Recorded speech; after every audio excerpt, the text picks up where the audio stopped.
저는 전남대학교에서 역사를 가르치고 정년퇴임한 최영태입니다. 인구 저출산으로 인해서 그 현상만 놓고 보면은 수도권도 인구가 줄어들어야 하고 지방도 인구가 줄어들어야 하거든요. 그러나 그렇게 되지는 않을 것 같아요. 왜? 수도권에는 양질의 일자리가 있기 때문에 앞으로 지역의 청년들을 흡수하는, 그래서 지역의 청년들이 이제 수도권으로 가서 일자리를 잡고, 그리고 지역은 청년이 없고, 그러면서 지역은 서서히 소멸해가는 이런 코스를 거치지 않을까 생각이 되는데, 1967년, 8년일 겁니다. 전라도에 엄청난 한 해가 있었어요. 가뭄. 그래서 전라도의 농민들이 대거 이 수도권이나 이런 지역으로 이탈했죠.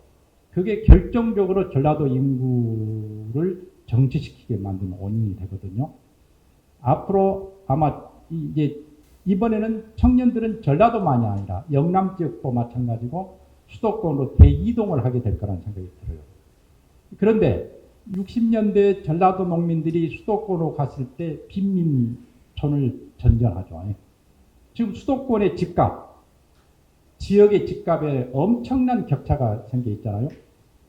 그러면 비수도권의 젊은이들이 수도권으로 가서 설령 양질의 일자리를 차지한다 하더라도 그들이 평생에 걸쳐서 집을 한 채라도 마련할지 모르겠어요.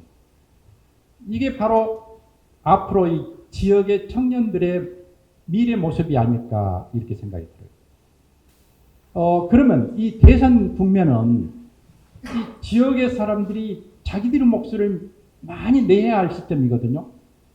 근데 이번 대선은 내란 세력 척결이라는 이 아젠다 때문에 정책 선거가 실종되어 버릴 것 같아요. 지역 사람들은 이 대선 국면을 통해서 정말로 간절한 얘기를 전해야 하는데 이게 안 된다. 특히 전라도처럼 민주 진영을 지지하는 지역일 경우 더욱더 우리의 목소리를 안 내지 않을까 생각이 들어요. 그런데 저는 너무 이 대선 국면에서 내란 세력 척결이란 이 화두가 압도하게 되는 것은 별로 바람직스럽지 않다고 생각이 들어요. 왜 그러느냐?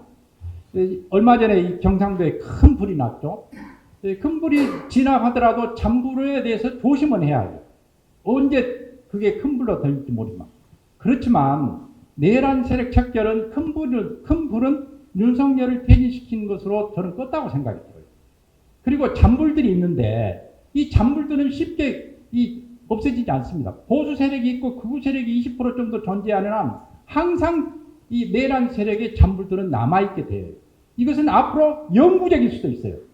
우리는 극우 세력과 함께 공존하면서 사는 방법을 찾으면서 동시에 민주주의를 지켜야 하는 이런 이중의 과제가 있는데 이 불가능한 내란 세력의 완전 척결을 자꾸 선거 국면에서 최대 하두로 삼으면은 나는 안 된다고 생각이 들어요. 윤석열 퇴진 후에 극우 세력들 시내 집회 보세요. 그 전과 비교했을 때 거의 사라져버렸잖아요. 저는 민주 진영이 집권하면은 내란 세력들은 자동적으로 힘을 잃어버립니다. 그러나 소멸되지는 절대로 않습니다. 진보 세력이 정치를 못하면은 그들은 다시 등장해서 또 윤석열 같은 사람을 만들게 돼 있어요. 그래서 진짜 중요한 것은 어떻게 정치를 잘하느냐. 진보 세력이 집권했을 때 어떻게 정치를 잘하느냐. 정치를 잘하기 위한 방법 중에 하나가 우리가 하도록 내세우는 사회 대개혁을 제대로 이루고 특히 전라도 지역 입장에서 보면은 지방 분권, 지역 균형 발전 이런 것들을 잘해야 전라도가 극우 세력의 본거지로 변하지 않을 거라는 생각이 들어요.